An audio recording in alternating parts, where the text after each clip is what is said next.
This is the Yanks Go Yard podcast with Adam Weinrib and Thomas Carinante. Welcome into a Monday edition of the Yanks Go Yard podcast, the only podcast that gets you Bronx bombed on a weekday afternoon. I'm Adam Weinrib alongside Thomas Carinante. We are having fun a little bit on Saturday. Ultimately, you enter this 4-game series with the Astros, coming off a 3-game series with the Rays. You kind of maybe expect to go 1-6 or 0-7 with this quite bleak roster in a bleak situation. Pitchers getting suspended for the year on the restricted list for showing up drunk and breaking TVs. Players admitting who've just batted third that they haven't been able to see for months. A lot of stuff going on and terrible, horrific vibes. I think all of us, if you'd said, hey, you're going to split the Astros, you're going to take the Cole game from the Rays, we would have been like, all right, sure. But what do these Yankees do? They scrap. They win on Thursday night. They pitch like hell. They win on Saturday afternoon. Luis Severino gets his doors blown off on Friday. Does not even give them a chance to win. Carlos Rodon does the same thing on Sunday in what's quickly becoming an untenable situation. But the Yankees do fight back, tie that game. Aaron Boone and Wandy Peralta blow it, and they leave 15 runners on base in a very stereotypical suckfest. And so here we are. The Blue Jays sweep the Red Sox in Boston. The Blue Jays were 0-7 against the Red Sox prior to this weekend, now 3-7. And the Yankees are 4.5 games out of the wild card. So Thomas Carinante and I will talk about all of this as the show goes on, of course. But it's no fun. It's not the fun show that we wanted to do. It's just the, okay, we treaded water show. We did what we had to do show. We had some exciting wins tied in there show. And yet somehow we're further back now than when we started. So what's really the point of analyzing it granularly? We had some fun moments of rubbing in the Astros' faces, though. We will try to have a little fun today as we commiserate. And this show, of course, is live on YouTube every Monday and every Thursday at 2 o'clock Eastern time, always Eastern time. We're not leaving the Eastern time zone, the best time zone to be a part of for New York Yankee fans or other fans. California, go to hell. Eastern time zone's a spot. We're on all podcast platforms as well, Apple Podcasts, Google Podcasts, Spotify. Sorry to our California listeners. I told you to go to hell. It's actually quite a nice state for about a week and a half, and then I have to come back. Thomas Carinante, welcome to the show.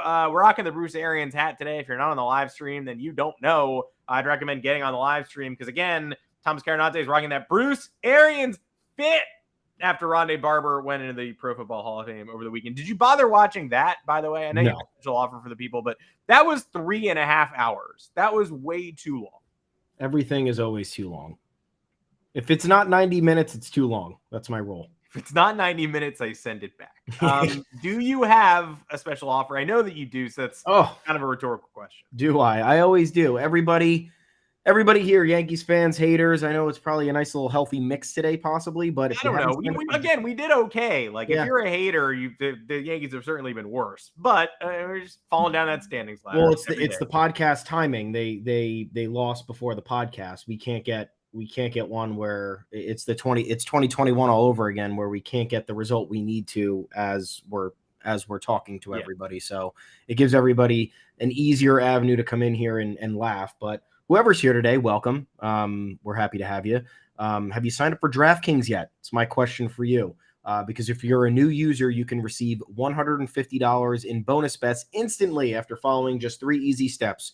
Create your account, deposit some money, and then wager $5 on any sport. Whether your first wager wins or loses, you will receive $150 in bonus bets.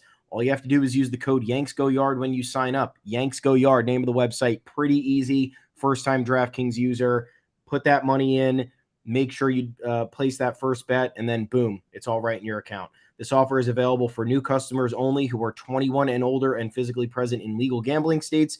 Please remember to always gamble responsibly. Check the episode description for full terms of the offer. Man. Yeah, I was going into this series saying, you know what? Split. Just do it. Just split. That's all I want. None of these pitching matchups look good. No. Like, you used Garrett Cole in Wednesday's game, and I'm glad you did because that's the most fun I've had watching the Yankees all year. Sad, but true. I was there, had a great time. But you go into this Astros series, you go, all right, Verlander, no. No Cole for the Yankees. No.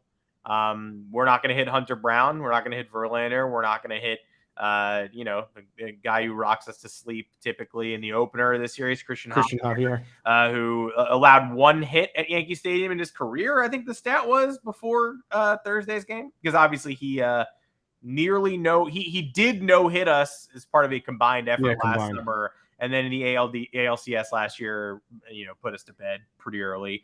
And so it's like, all right, we're not winning any of those games, so we might beat Jose Urquidy, but we'd have to have Carlos Rodon be good to do that. So we're probably not going to win any of these games.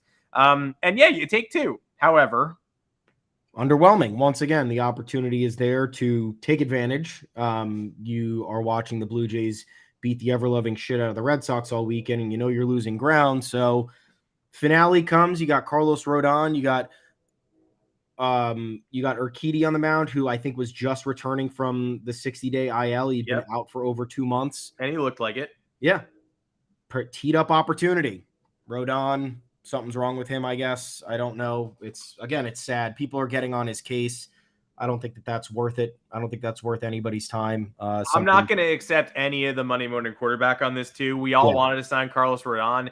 Either you wanted to sign Carlos Rodon, or you wanted to sign Carlos Rodon and also add bats. But nobody was like, you might have wanted to prioritize offense for sure. Valid. But nobody was like, stay away from Carlos Rodon. Nobody was saying that. Now you're all like, they knew we had an injury history. They still signed him. You were not saying that this offseason at all. And you shouldn't say it now. You will, but you shouldn't.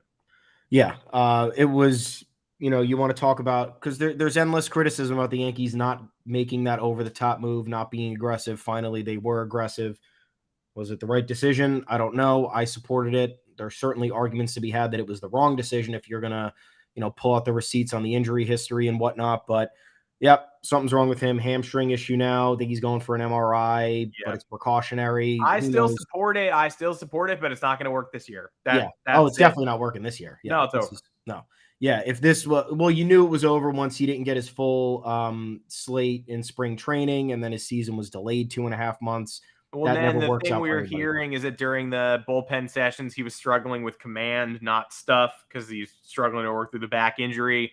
And what are we seeing now? He's hitting 97 on the gun, sliders biting, but no command. He's walking everybody, and then he's throwing middle. So it's going to take a while for him to get used to whatever this is. I know. And it's difficult, too, because theoretically you have the pitching matchup edge there. You have enough guys in the bullpen to be able to get by. I know that, obviously, King, Clay, Holmes were used in Thursday and Saturday, which helped shut the door on those games. But you would have been able to figure it out if Rodon was able to go 5 innings, which I don't think was that much to ask for. Then, as a whole, on the series, you go 5 for 29 with runners in scoring position. It never fucking ends. One of those hits with runners in scoring position was Giancarlo Stanton doing cartwheels on the way from third base to home plate. He was out by a mile. And then you have the managerial decisions. Wandy Peralta in for a stretch of 4 right-handed batters, all of whom absolutely kicked his ass. And that ended up being the difference on Sunday after the Yankees had battled back and restored confidence, because once they went down 5-1, you were like, great. So now I can just enjoy my Sunday afternoon. They score 4, game's tied. You get to the Astros bullpen, game on, let's do this. And then Aaron Boone does that and then has a weak excuse in the postgame, as always. So that's why it's frustrating, because you finally have an avenue to get a leg up, to kind of make all of the key parts of your machine come together and give us some positive results. And there's always one thing. There is always one thing that derails the entire operation. And there were multiple on Sunday, and it just makes it that much more frustrating for me. What was completely insane about the usage of Wandy Peralta yesterday was just that, like, what is Aaron Boone's favorite thing to do? Usually stealing outs from the bullpen, but also pulling somebody too early to make them feel better about their outing. You pull Wandy Peralta after he gets those.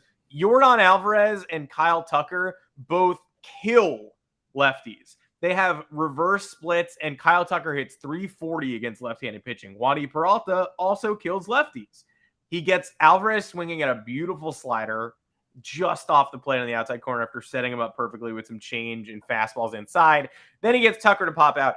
he does his job, but Aaron Boone does not want to remove him after the job is done. He wants to go another inning of Wandy Peralta. He gets absolutely bashed Never works. by a squadron of righties. So, yeah, I guess Boone does love to steal outs, but Boone usually likes to pull people too early to get him out on a high note. And he had the highest of high. We should all be celebrating Wandy Peralta today for doing his job and doing it really well against everybody always says like, oh, good pitching. Can it beat good hitting or whatever? Wandy Peralta has some of the best numbers in baseball against left-handed batters, batting average against and slugging, I think, 5th and 7th in the league per James Smythe yesterday. They're hitting 119 off him.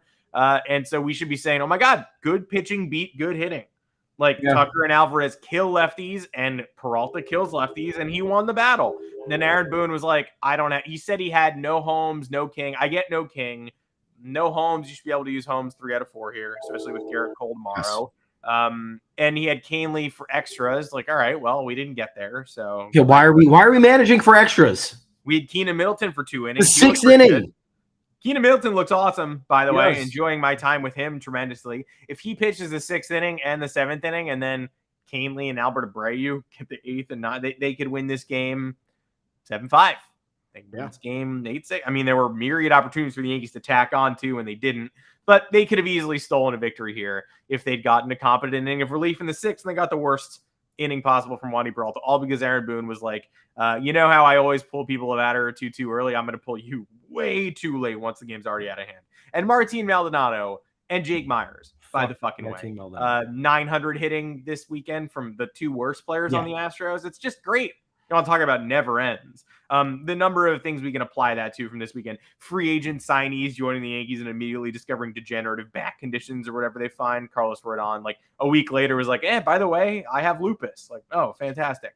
And then the worst players, the Yankees shutting down the best players on an opposing team on arrival, only to have the worst players beat you. That is a recurring theme of my entire life. Yeah. And Jake Myers, 2 3-run home runs yesterday. I don't think he'll hit another home run for the rest of the season. Nope. Martin Maldonado consistently walking or lining singles or homering to put the game out of reach yesterday to set up Jose Altuve runners on the bags to cash him in. But Altuve, bad series. He started off. He reached base to start games 1, 2, and 3, I believe. But first and second 2 outs in the 9th inning, down 1 on Thursday night. Nothing. Bye, buddy. Most fun moment of the series. Goes down meekly against the relievers who buzzsawed him. 5 innings, 1 hit from the bullpen crew on Saturday. 2 exceptionally fun games to watch.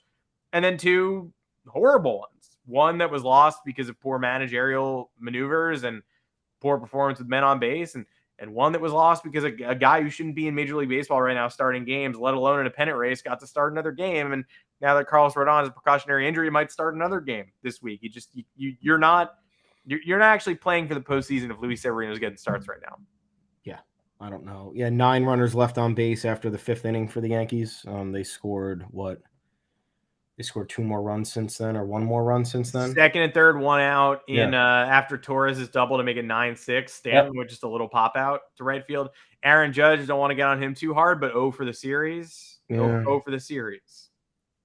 Yeah, I don't. But yeah, again, it's just nothing can ever come together at any point in time. They got lucky beating Verlander. He still won 7 and gave up 2 earned. The Astros just didn't hit that day. You got a hat tip to Nestor coming back and striking out 8 in 4 innings, and then the bullpen putting on a masterclass. It was really great to see. But again, that's the strength of the Yankees roster. So not really telling us anything that we don't know. Would have been much more satisfying to see a 10-run performance on Sunday win a game, because that's not something they do. I don't need to see the bullpen shut down an opposing line. Everyone's like, oh, masterclass by the bullpen. This is incredible. What a job. And it's like, yeah, this is what they do. This is nothing out of the ordinary. This is their one strength. This is the one thing that's carried them throughout the year that they've been able to survive on. This is not anything. Yeah, I celebrated in the moment. I'm not going to be that mean. It was awesome. Yeah. You beat the Astros. It was satisfying, but you need an offensive explosion. You need, an 8-inning gem from a starter other than Garrett Cole to start making you feel differently about this team, or else it's just the same team doing the same things. Again, 100 and 100 over their last 200 games. They're a completely average team. And there's nothing that they're doing on the regular to convince you otherwise. And the only reason I'll play devil's advocate on the Wandy Peralta situation is because, yes, split inning duty for relievers never works unless it's Michael King. We all know this. We know Aaron Boone has decided one too many times to play this game, but you can't walk Chas McCormick and then balk. You just can't do that. And then give up a hit to Jeremy Pena, who's not hitting this year. So I understand that it was the wrong decision by the manager. But again, the manager typically makes the wrong decision. And then more times than not, the player in question, who is the subject of that decision, completely melts down to the point of no return. And it makes you wonder like what the deal is in the clubhouse here, because there are so many other teams whose managers, put the players at a bad position, and those players are willing to step up, or they're able to get beyond whatever, the call was that may not have put them in the most comfortable scenario. The Yankees players never do that. And that at this point, that's where my frustration lies as well, because if we're going to bank on Aaron Boone making the right decision every time, then we're dumb. Yeah. Yep. I mean, where are you on Harrison Bader after the game saying that the series gives him good momentum? Like, I understand it's player speak. Complacency. It's not Aaron Boone. It's not to the level of Aaron Boone saying we had good at bats and we struck out 18 times, but it is complacency because the worst game of the series was the last one. Yeah. So, you can say what you said without saying that. You can say like, damn, we had great momentum through the first three. Yeah. Then the bats had a chance to cash in on it. We didn't show up. We need to get better. We need to sweep the next series. Like, the Yankees haven't won a series against it. When's the last time they won a series against not the Royals and the A's? Because I know they haven't won a series since late June, I think. They're 2-9 in their last 11 series. We're talking Yanks today. And again, those 2 wins were beating Oakland, beating Kansas City. They haven't won I'm sorry. They're 0-7 since late June against non-A's and Royals. Yeah. So let me look at the schedule and then figure out what the last series we won was, because I miss it. Winning series was great. Yeah. Not that one, not the Rays, not the O's, not the Mets. That was a split. We swept the Royals, got swept by the Angels, not the Rockies. Should have been, but wasn't. Not the Cubs, not the O's. That's a split. Not the Royals. Beat the Oakland A's there. Beat the Texas Rangers in a 3-game series, June 23rd through 25th. That sure was a long time ago. Yeah, that was the last time. Yeah. They won a series. Oh no, wait, didn't we win a series last week? I mean, we swept the Royals and we took 2 out of 3 from the A's, but we have not won a series against another team since June 23rd through 25th. Cool. Yeah, that's what I thought. Okay.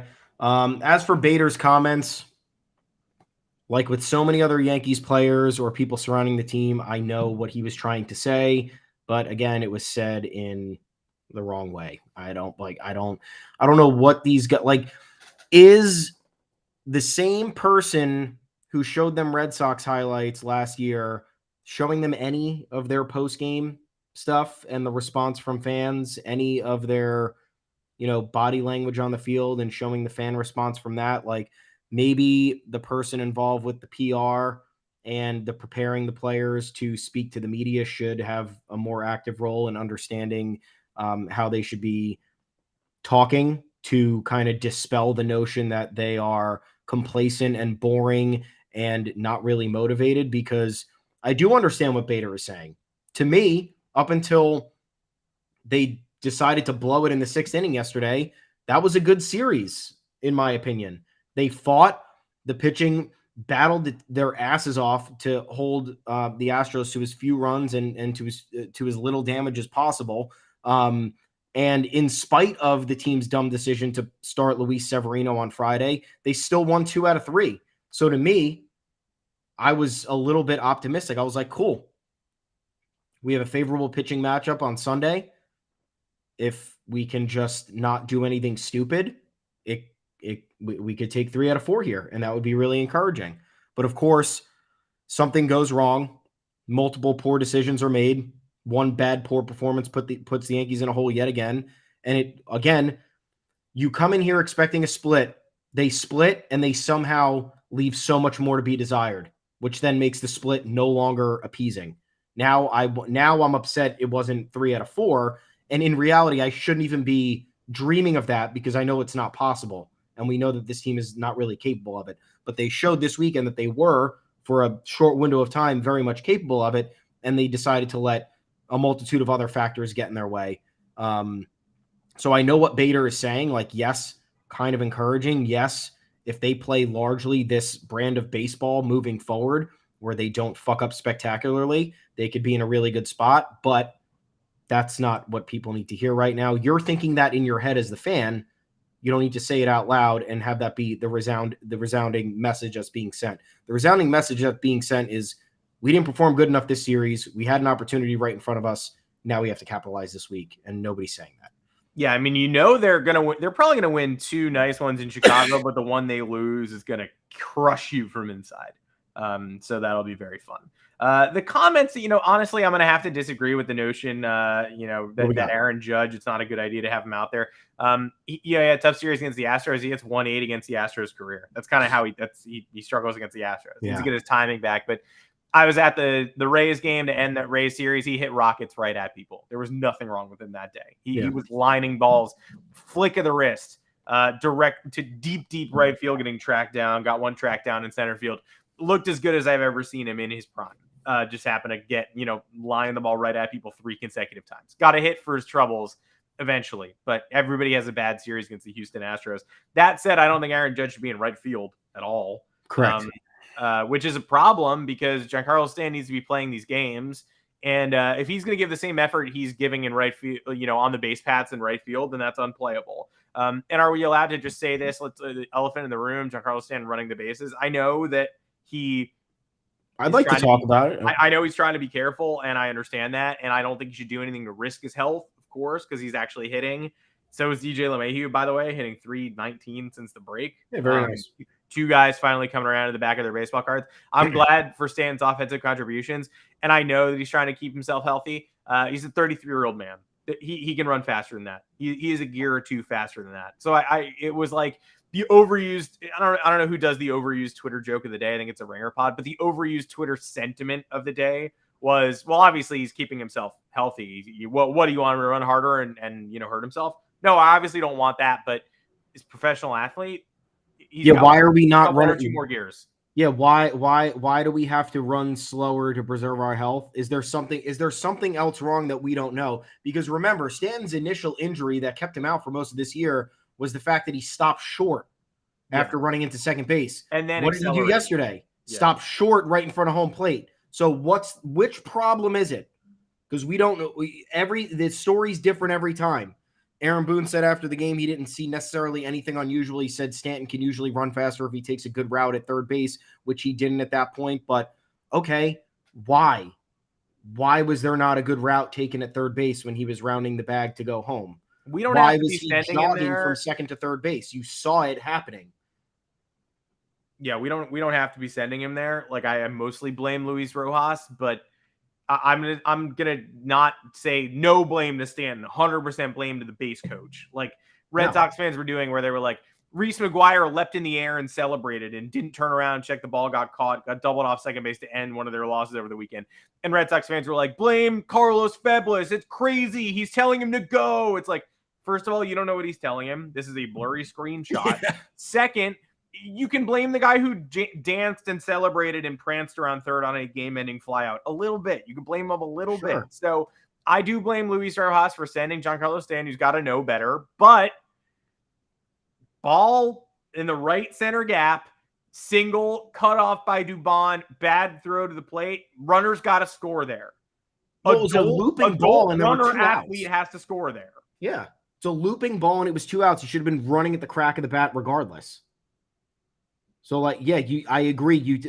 The broadcast was saying you take your chances there. I 100% agree with that. Runs are hard to come by from this team. That was one of their 5 hits on the weekend with a runner in scoring position. You take your chance there. You don't wait for I don't even know who was up next. Who would have been up next? Bader? After DJ? I think it was IKF. Bader or IKF?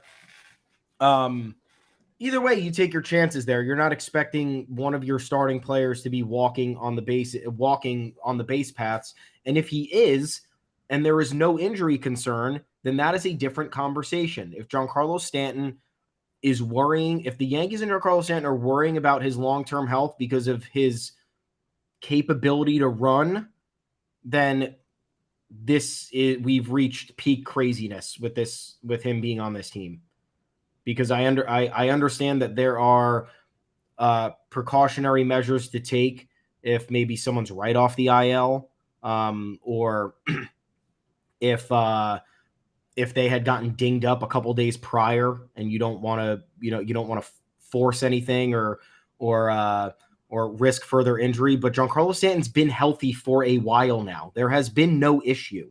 So to tell me that he's protecting himself, for people to assume that he's just protecting himself by walking on the bases, is, again, the wrong mentality to have. The Yankees we talk about the old school mentality of how this team only cared about winning and whatnot. Now we've reached the point, and I never talk about that because I think it's kind of useless.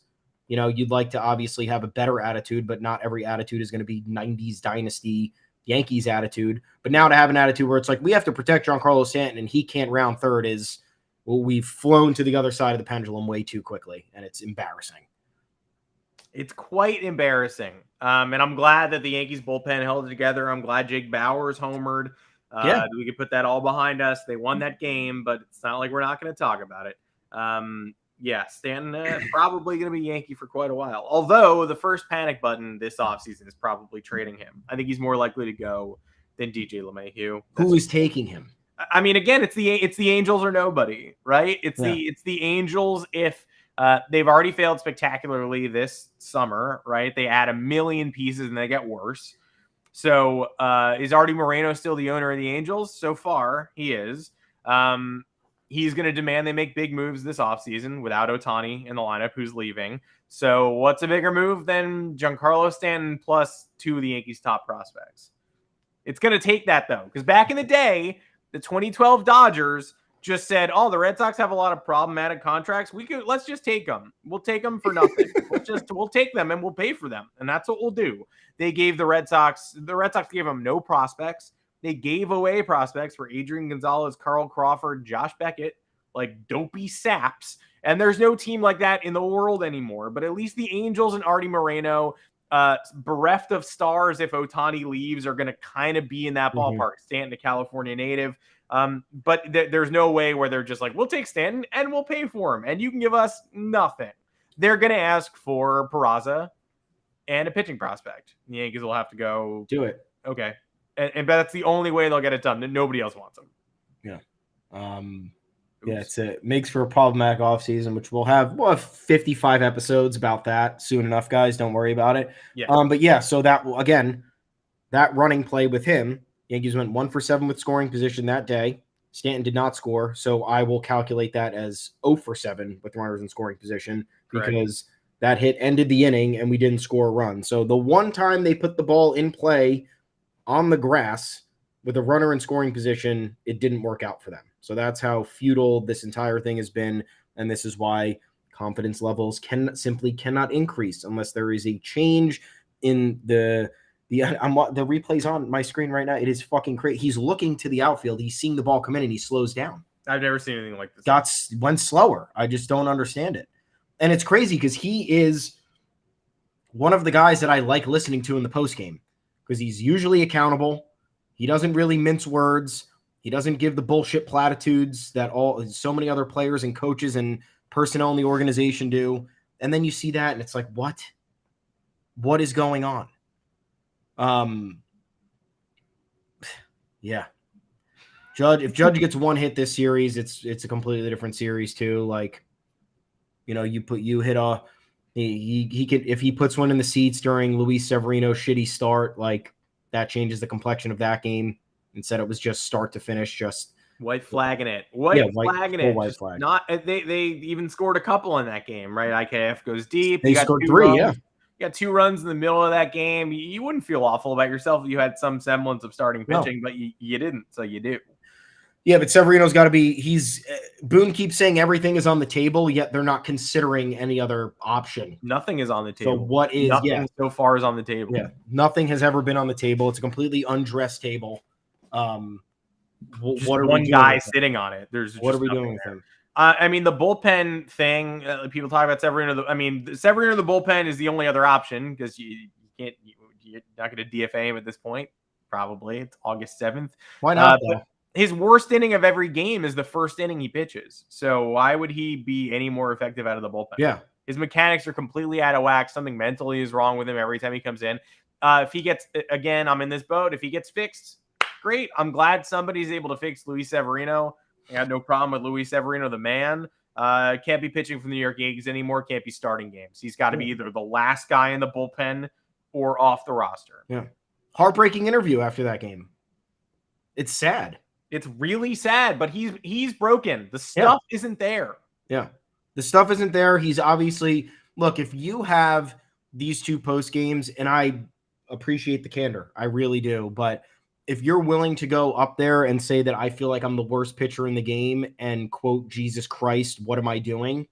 Or what's going on? Yeah. Then like it shows that your brain and your mental game here is so far off, and it's so badly affecting the physical aspect of it, which couldn't be more true because he's been injured ever since the second half of 2018. Mm-hmm. So there's never been a reprieve for him.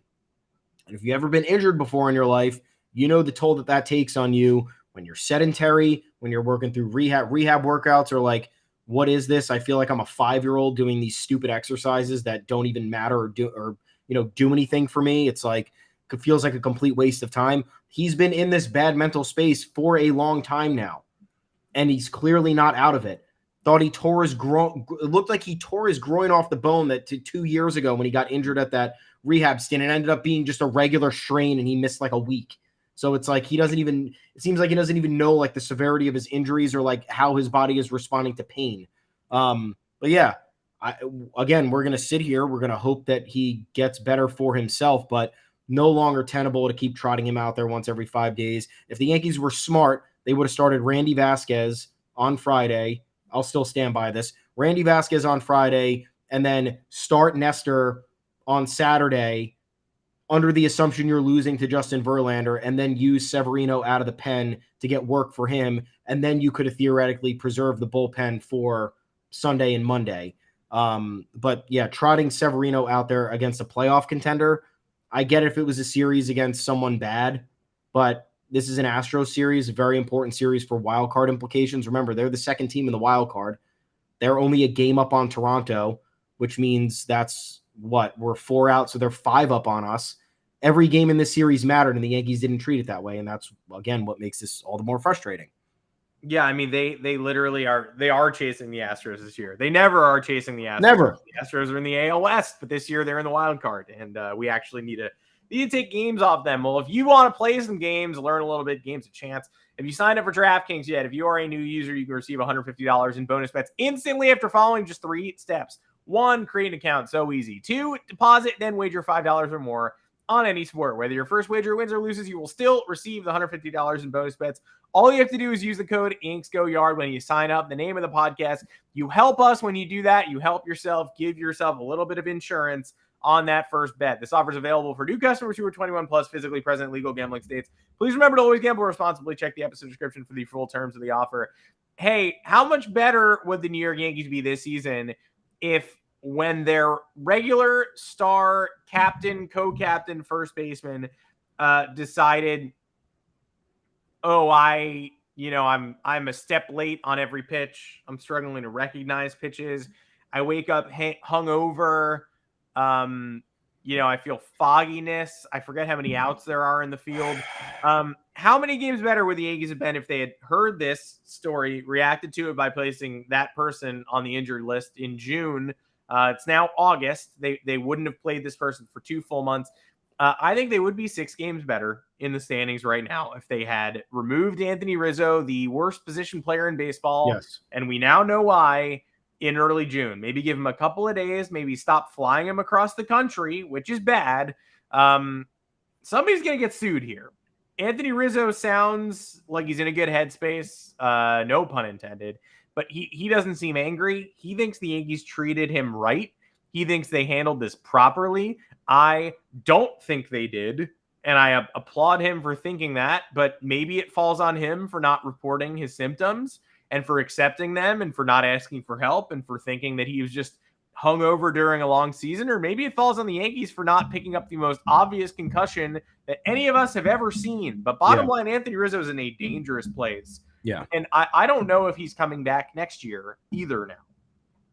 Yeah, you have to wonder about that. The one thing that frustrated me about this interview was that he was like, you don't want to make excuses because the people who make excuses are not out on the field. And it's like, dude, what?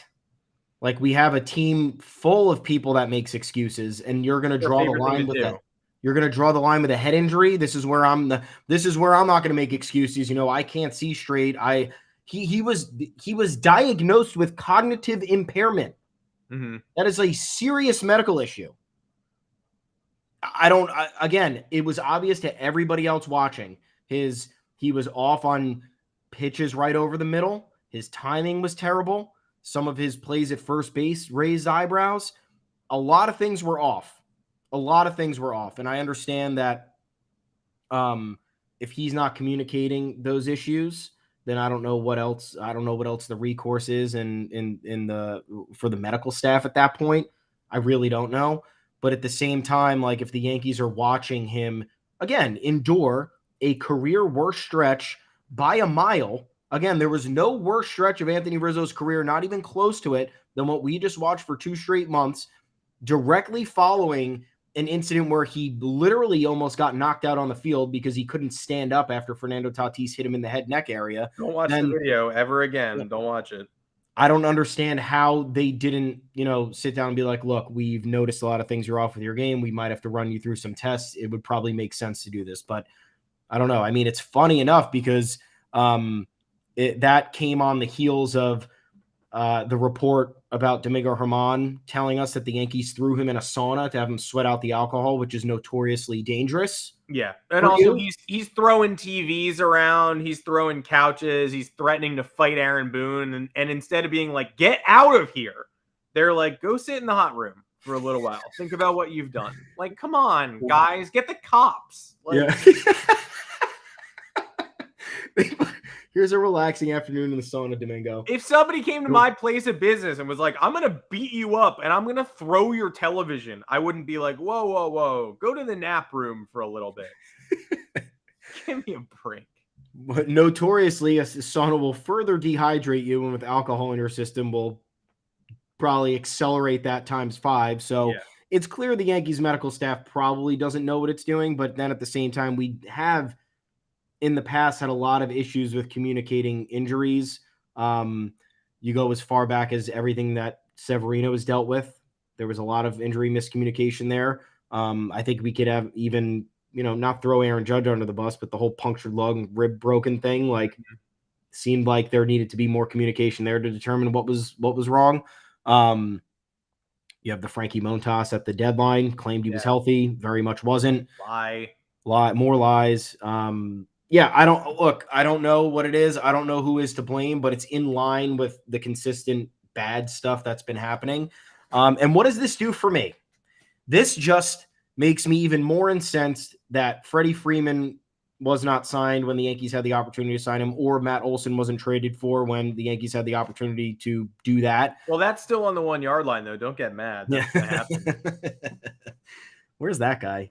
He's probably where is that guy? San Diego Padres, Gary Sanchez resurgence bandwagon. Yeah, now's the time. Like, if there was ever a time for that guy to start talking, it'd be now. But You look back on Freddie Freeman. He got spurned by the Braves. For some reason, he had no suitors in free agency. I don't know if you guys remember. It was literally the Braves and the Dodgers, and then the Braves made the move for Olson, and then the Dodgers sat back and said, you know what? Freddie, you're coming to us. It's just going to take some time for us to work out the details of the contract. They ended up signing him for the same exact deal that Carlos Rodon has with the Yankees, 6 years, $162 million. The Yankees were considering signing Freeman. Now, we will never know if Freddie Freeman actually wanted to come to the Yankees, right? This has been a long-tailed discussion about stars maybe avoiding New York because of the backlash they face when they perform poorly, the unforgiving media. We can go as far and talk about the taxes because you have to get paid like more and more to cover your New York City tax, New York State tax, federal tax. Although he did go to Cali, he went to California. So. Yeah.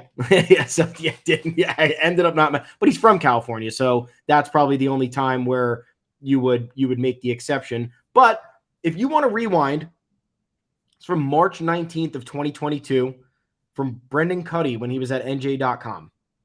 So there was he aggregated a report from Buster Olney, which I don't know how I didn't catch that. I just, whenever I saved this article in my bookmarks because it infuriated me so badly. The Yankees and Freddie Freeman were on a Zoom call for 30 minutes in November.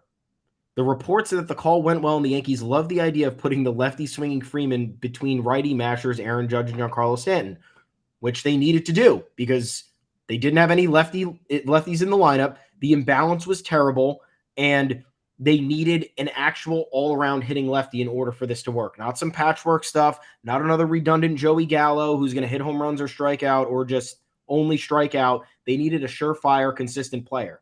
Then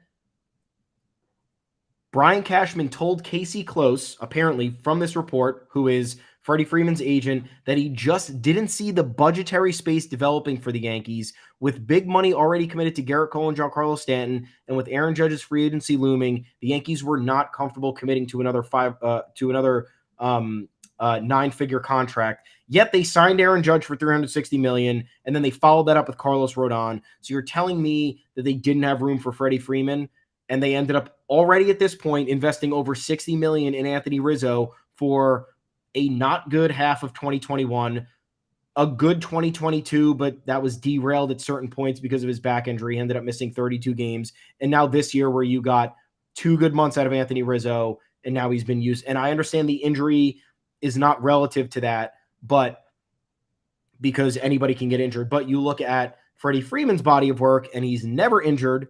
And he is the exact lefty contact bat that you need that also works with power. He's a pull hitter. I mean, he hits to all fields, but when he pulls, he's pulling. And he is only a year older than Rizzo. So any age, discrepancy here where you were saying, I didn't want to sign the aging player to a long-term deal. The Yankees always draw the line, and they draw it in the worst possible spots. Because Freddie Freeman should have been the exception to spending more money and to bringing on another aging player. The year before they gave $90 million to DJ LeMahieu, they had no problem doing that. They ate $50 million of Josh Donaldson's money that same offseason. They didn't have a problem with that. And then if you want to talk injuries, they gave an injury-prone Carlos Rodon $162 million and didn't have a problem with that. So the budgetary issues and conflicts just randomly arise, and then it defines an offseason, and then they're relaxed, a year later. I don't understand how that could be your viewpoint after watching Freddie Freeman, who won the MVP in 2020, Mickey Mouse MVP, whatever you want to say. I know people criticize that. And then won the 2021 World Series and was very much a driving force in that entire thing. Remember, that team was without Ronald Acuna. So I don't know how this is where that they started splitting hairs over money, but that's the New York Yankees for you in a nutshell. Yep. And the what's being referenced in the comments is that Simon Eddy source had a rumor report over the weekend that was claiming that Hal Steinbrenner was the one putting the kibosh on all these Brian Cashman deals he was trying to sell people. We got into the Simon Eddy source schooled us a couple of months ago. He owned us, when I was like, who is that? And they were like, we're the people who accurately predicted this. And so I was like, all right, great. Hat tip to you. So I will not be diminishing that report. If it's true, it's awful. I will only say Simon Eddy source. If you have a report that makes Brian Cashman look good, you maybe don't have to report it next time. Maybe just hold that one. Because now everyone's like, oh, it's Hal. Cashman's actually okay. And it's like, no, even if it's true, lie about it. Because I don't think Brian Cashman should be here anymore. A lot of tweets floating around about Brian Cashman's draft history. Are you, I don't really want to say this out loud, but in 25 years, somebody starts retweeted this too. So I'm just scrolling down his feed at this point, but the top 3 players in B-WAR that he has drafted offensively: Brett Gardner at 44.3, Aaron Judge 39.6, Anthony Volpe's 2.5 is in third. That's in terms of players the Yankees have signed. Anthony Volpe's already in third place. Also important to note, Anthony Siegler, remember the first round draft pick in 2018. And I just think this is important and instructive because you get a lot of people talking about how, how do you expect the Yankees to draft well? Like, they got to just buy people internationally, and they're never going to draft well. They pick 26th every year or whatever. That's not how the draft works. And most plainly, Anthony Siegler goes 23rd. The Yankees take a switch catcher, high school has not developed. The bat's not there. It's kind of interesting. He throws with both arms, but the bat's not there. Picked directly behind him, 24th, Nico Horner, Chicago Cubs, starter on a playoff-bound team potentially. Picked 25th, Matt McClain, didn't sign. Yankees are lucky. Picked by the Diamondbacks, didn't sign, but Matt McClain, rookie of the year. 26th, Tristan Casas, Boston Red Sox. Those are three people that you could have selected with pick 23, but you didn't. You took Anthony Siegler, who's not good. So, I don't know. Just you can pick at the bottom of the first round and be okay. Bo Naylor went after that. Bo Naylor went 29th. Shane McClanahan went 31st. Just a whole bunch of names, like a lot of baseball players who you could have had right in that same range, and you picked wrong. You chose the wrong guy. You seem to do that every single year. So there's a budget issue if they can't fit Freddie Freeman in, but they're fitting Carlos Rodon in 1 year later. But there's a drafting and development issue. You should be able to supplement your core with these free agent signings. And the Yankees, again, cannot get these people to the major leagues and have picked wrong in the draft time and time again. Good luck to George Lombard Jr., who I hope is good, but history says he won't be. Matt McClain is hitting fucking 300. Matt McClain is an awesome baseball player. And again, that year he did not sign. The Diamondbacks beefed it too, but McClain was on the board. Maybe the Yankees. How did they beef it? Was it money or he just wanted to go to college? Sure it was money, but let's find out. But money solves everything. Yankees could have just given an extra $500K, kicked it in, said goodbye. Yeah, 302, 892 OPS, 135 OPS plus. I never fucking heard of this guy until your life would change. Your life would change if you had Matt McClain. You didn't even get picked that much higher. He went to UCLA and then 3 years later got taken 17th overall. 17th, another pick. He's already in the bigs. Yes, he is. 17th, though. That's right. The Yankees pick there sometimes. It's impossible to pick. It's impossible to do well without a top tier first. How many terrible Royals draft picks have there been for 20 years? They pick first every year. They're always wrong. The Yankees are always wrong. The Yankees belong in that class. Ramon Laureano to the Guardians. I felt like that was an easy move for the Yankees to make. No, I agree with that. Let's transition into the final point, which is just Ramon Laureano. The issue with him, another righty, right? It's an easy. But an athlete. A right-handed hitting athlete who does better against lefty pitching, and the Yankees are actually respectable against lefty pitching. So I would have done it, but if you want to tell me why you didn't do it, I get it. He goes to the Cleveland Guardians. It's just important. I was watching the Blue Jays on Thursday, getting the shit kicked out of them by the Baltimore Orioles, having a terrible time. This world-class offense with George Springer and Vlad Jr. just doing nothing, stuck in the mud. Stuck in the middle, right? They're in the wild card race. They think they should be taking control of the East, but they're not. They've already been lapped by the Orioles. The Orioles have more athleticism, etc. And the Blue Jays announcers in the 8th and 9th inning of this already lost game, as more Orioles cross the plate and they're just running them over. It's like Dan Shulman and Buck Martinez, who watched a lot of baseball, sound exactly like the Yes Network booth. Buck Martinez is like, these guys just have to play to the back of their baseball cards. You have the bodies in Vlad Jr., and he's not playing like Vlad. And it's like, where have I heard that before? And Dan Shulman is like, I know, but shouldn't you just do something? Isn't there, if you just put one bat in this lineup, I know it might be perceived as false hustle, and maybe it doesn't work, but at the very least, you tried something. And how many times have we said that about this Yankees team with Esteban Florial in AAA? And Andres Chaparro, mentioned in the comments in AAA, had a big July. And Everson Pereira, who might be up before long. The Blue Jays are having the same conversation as the Yankees. They're going to Fenway, where they got 4 games swept earlier this year. The Red Sox swept Toronto in Toronto. Toronto at that point was 7-21 against the AL East. Their season was falling apart. I would have said, even though they're leading the wild card race for the 3rd wild card right now, they're maybe the least likely of the teams nipping at their heels to actually make the playoffs. Like, the Mariners look good. The Yankees were rounding into form just a little bit in this, they had coming off a good game against the Rays, finally showing you what they could do. The Red Sox beaten Toronto 7 times. Why couldn't they beat them more this weekend? What does Toronto do? They call up Davis Schneider, a second baseman, a 5'9" second baseman, a 24-year-old you've never heard of. 9 for 13 in the weekend series, 2 homers, batted .692 in his debut series in MLB, and the Blue Jays sweep that series from the Red Sox. And it only gets more embarrassing as it goes. They sort of win a close one, then they hold on barely when Reese McGuire, can't play baseball. They won 8-3 in the first one, and then I think 5-4 in the second one, and then they bashed the Red Sox brains in the third game of that series. And what did they change series over series? They just called up one guy. They called up a 24-year-old rookie, happens to hit .692 in the 3-game set, and all of Toronto's incumbent bats perform better. Yeah. As a result, who knows, but certainly all part of the same process. They are teaching the Yankees that, that's possible. They gave you the blueprint. They literally changed nothing except for adding one man who changed everything.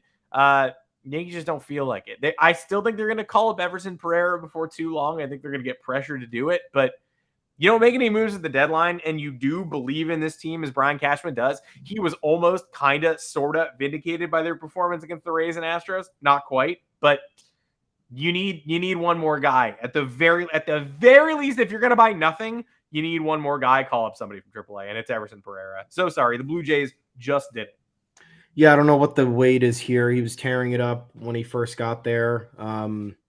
I feel like the Yankees just wait too long to have these performances normalize, and then like the prospect starts cooling off, and then they get called up to the majors, and they're like, well, I haven't been playing that well, so yeah, should this go better? It's like, just call the guy up when he's fucking hitting 400. Let it roll, keep rolling the dice, dude. It's like, again, no human instinct. It's like, no, we actually have to wait to see if this performance is legitimate and lines up with our metrics and our statistics. It's like, no, use instinct for once in your life. Call up somebody who's playing well, who has the swag, who has the confidence, who's feeling good about himself, and put him in the lineup. Put him in a lineup where he knows that his consistent play is going to be rewarded, because he knows that the outfield situation here is dog shit. And he knows that there's a wide open opportunity for him to grab everyday reps. It's always so much simpler than it actually is. And the Yankees never make it easy. As for the playoff picture, I don't know, man. Toronto doesn't scare me. Seattle woke up, so good for them. I mean, at this point, I'm rooting for Seattle over us. I would feel bad if I'm not rooting for the Yankees to lose. I can't do that because I don't think significant changes are coming either way. That's like, I hate just continuing to tell people that, but if you're hoping for the Yankees to bottom out so they can make big time head honcho changes, it's not happening. So you might as well root for them to win baseball games. That said, if the Yankees get a playoff game over a team like the Mariners this year, I would genuinely be like, I'm sorry. Yeah. I'm sorry. I watched this team all year. I am sorry that we're in the playoffs instead of you. Blue Jays? No, I'd be gloating like fucking crazy. Oh, yeah. It came down to the Yankees and Blue Jays. But if it's the Yanks and Mariners jockeying for that last spot, we get it over Seattle. I'm going to mail like a handwritten letter to the city of Seattle to say, hey, I watched this baseball game all season long. No interest in being here right now. And our run will end very soon. And then I'll be there right there with you. Yeah, I'm not scared of the Blue Jays either. Like, they were questionable heading into this Fenway series. And of course, big thanks to the Red Sox, you fucking losers. God, every time we need you guys to win a fucking game, you can't win a game. This was the worst because they needed to win some fucking games. And 25-8. And they still were like, no. It would help the Yankees if we won some fucking games. No. Like, it's right. It was right there. This episode's called It's Right There in Front of Us. It was right there in front of the Red Sox. Yeah. You sweep that series. You were in a playoff spot. You losers.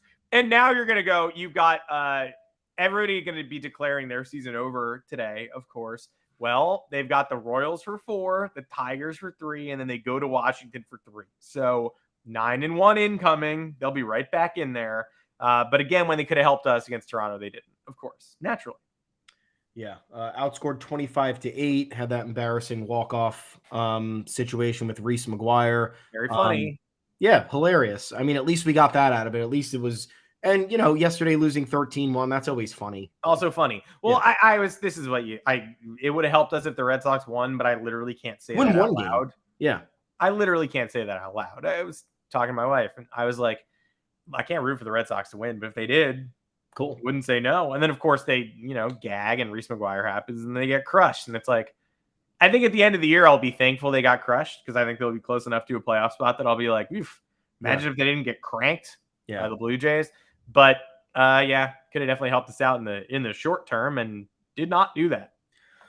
Yes, I mean, look, they put themselves in a bad position. Now they have to beat bad teams, which they haven't entirely been doing as they usually do. No, the A's took 2 out of 3 from Yeah. them recently, and Yeah. then So nonetheless, I'm not scared of Toronto. The only division rival we've managed to punk over the last few years has been Toronto, and Yes. the 2021 until present day. Even in 2020, like they did beat the crap out of us, but like they had a worse playoff spot than us that year, and they got ruined by the Rays in the expanded playoff field. And we hit them around once. We had a fun 2020 game against them, the Davy Garcia game, where everybody homered and we beat them 20-6. I mean, there were some nice moments in there. Yeah. Last year was the best. Aaron Judge's 60th home run and then winning the division on their field after. Yeah, this is our house. No, it's not. House. Of course. Yeah. Yeah. Nonetheless, I'm not scared of them. They have. I think they made smart deadline moves, which I actually was pissed off at, because you had all these other teams, even these teams that are like fringe contenders, like Padres, Angels, making all these cool buy moves that like seem very simple. Didn't seem like you had to give up a lot. Didn't seem like you had to really expand your brain to figure out how you're going to make your team better. And the Blue Jays are one of them. They got Jordan Hicks and Paul DeYoung to fill in because Bo Bichette injured his knee, but he ends up being okay. Nonetheless, you have good depth. Depth is good. Depth is what the Yankees lack. That's a problem for them this year. Still, though, the Blue Jays should be better than they are. And they have a little Yankees in them. They play down to competition. They don't sell me as a surefire contender. I can easily see them gagging over the last 2 weeks of this month, and then they're at a disadvantage in September. So that's not one. Seattle doesn't scare me either. There is some sick part of me that thinks the Yankees are going to make the playoffs, but again, if they make it like one game over Seattle, I'll just be like, that's not fun for anybody. Like, nobody wants to watch this. Houston and Tampa are in my opinion, although, you lose Shane McClanahan, who knows we've seen Tampa slide pretty significantly over the last 5 weeks. Yeah.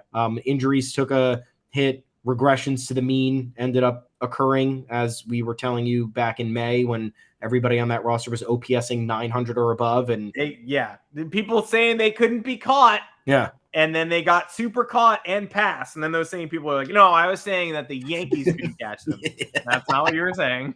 That's not what you were saying at all. Enjoy saying it now, though. I hope that makes you feel good. Yeah. So, I mean, I guess we can end it like this. It's still right in front of the Yankees. It just depends what they want to do with that. It's never been truer that it is right out there. It's right out there in front of them. It just sucks. It sucks to say. You want to be a major league team this weekend. You don't start Luis Severino and you take care of the runners on base yesterday. It really is right out there in front of you. Yep. You maybe sweep the Houston Astros in 4 at home, but instead you split, and a split's fine, because I thought they were going to go 0-7 on this homestand, and they went 3-4. Truly, I did not see a path to a win. It felt like look at what the Angels just did after the deadline. Disappeared. Look what the Mets 7 straight.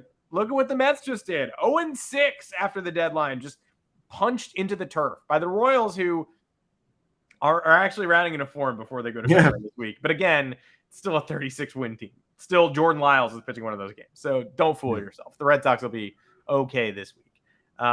But yeah, it was right out there in front of the Yankees, and it still kind of is. But 4.5 is a fatter chunk than I was comfortable with. Was hoping to be 2.5 exiting the weekend.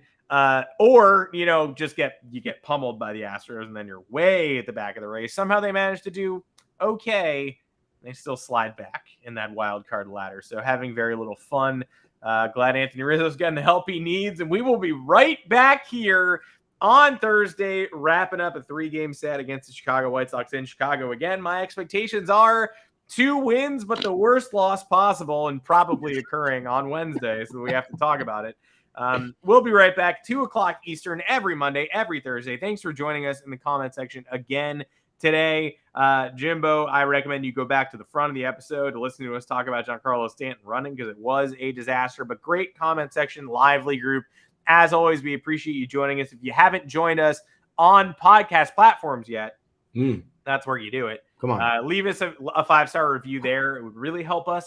Leave us subscription, anything that you can do on Apple Podcasts, Spotify. Rate and review us. Those reviews are climbing. You will be canceling out the weird guy who refreshes his same 1-star review every month. Did he do another 5-star review? It was a couple weeks ago. Oh. I don't think he's been back for a while. He again last year we talked about politics, and he was like, "This is the last time I ever review this podcast." And then he did it like 6 more times. So if you want to help us out, leave with something to counteract that man's thoughts. He will be listening to this show, though, because he always does. I'm Adam Weinrib. My handle on Twitter, still on X. It's at Adam Weinrib. Thomas Carinante, where can the X users find you? Come get me, guys, at Tommy's_takes. Both of us are at the official Yanks Go Yard Twitter account at yanksgoyardfs. It's a good time. We have fun over there. And you never know who's responding to you, so that makes it all the better. Please head on over to yanksgoyard.com. We got a ton of content there for you. It's never ending. There is something with this team every day. There's multiple things with this team every single day. We thank you guys for reading, tuning in, commenting, joining in on the conversation. Appreciate all the support. And again, we'll talk to you Thursday, 2 p.m. Eastern live right here. Enjoy the rest of your week. Got to beat the White Sox. Tim Anderson gets knocked out. They're down bad right now. And then Marlins on deck after that. We'll talk about that on Thursday. But just take care of the White Sox, please. It's the most depressing team in the league, probably. They don't want to be here. So How about we don't lose more baseball games tonight? Please. It'd be nice. Dylan Cease, Garrett Cole tonight. Yikes and a half. We'll see you on Thursday.